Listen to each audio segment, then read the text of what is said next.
అక్కడ ఇక్కడ అని కాదు, హైదరాబాద్ అంతటా భారీ వాన కురిసింది. జూబ్లీహిల్స్, బంజారా హిల్స్, గచ్చిబౌలి, కుకట్పల్లి, బేగంపేట్, మల్కాజ్గిరి, నేరేడ్మెట్, జీడిమెట్ల, రాయదుర్గం, పంజాగుట్ట, యూసఫ్గూడ, ఉప్పల్లో ఈదురు గాలులతో కూడిన వర్షం కురిసింది. రోడ్లపైకి వర్షపు నీరు చేరడంతో వాహనదారులు ఇబ్బందులు పడ్డారు.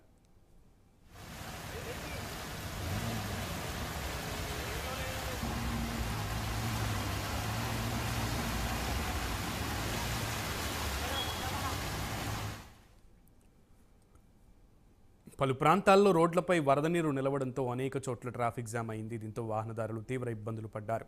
మాదాపూర్, గచ్చిబౌలి తదితర ప్రాంతాల్లో కార్యాలయాల నుంచి ఐటీ ఉద్యోగులంతా ఒకేసారి రావడంతో ట్రాఫిక్ భారీగా స్తంభించిపోయింది. రోడ్లపై పలు చోట్ల మోకాలి లోతు వరకు నీరు చేరడంతో వాహనాల రాకపోకలకు తీవ్ర అంతరాయం ఏర్పడింది.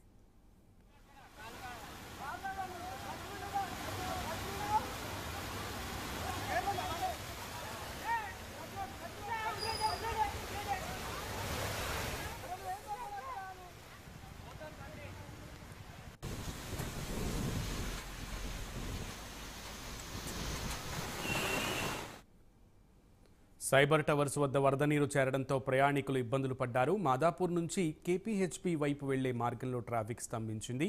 మైండ్ స్పేస్ నుంచి ఐకియా మార్గంలో వాహనాలు మెల్లగా కదిలాయి. Madhapur garden, Shilparamam, Cyber Gateway రోడ్లపై వరద నీరు చేరింది.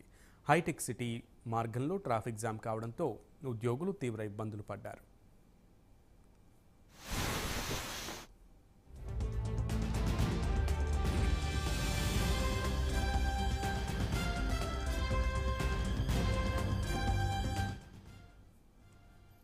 ఇక మలక్పేట్ రైల్వే బ్రిడ్జ్ కింద వరద నీరు భారీగా చేరింది. రైల్వే అండర్ పాస్ కింద నీరు చేరడంతో రాకపోకలు నిలిచిపోయాయి. దిల్సుఖ్ నగర్, కోటి మార్గంలో వాహనాల రాకపోకలు నెమ్మదిగా సాగాయి.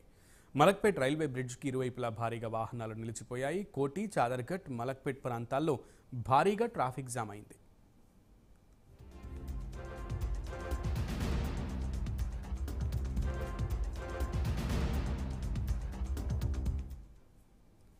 హైదరాబాద్లో భారీ వర్షంతో జీహెచ్ఎంసీ అప్రమత్తమైంది. అధికారులు అప్రమత్తంగా ఉండాలని జీహెచ్ఎంసీ మేయర్ గద్వాల విజయలక్ష్మి ఆదేశించారు.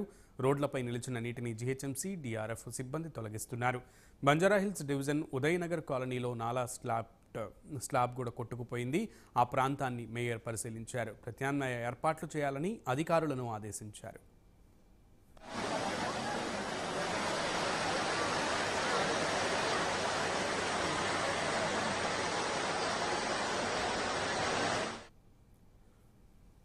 హైదరాబాద్ నగర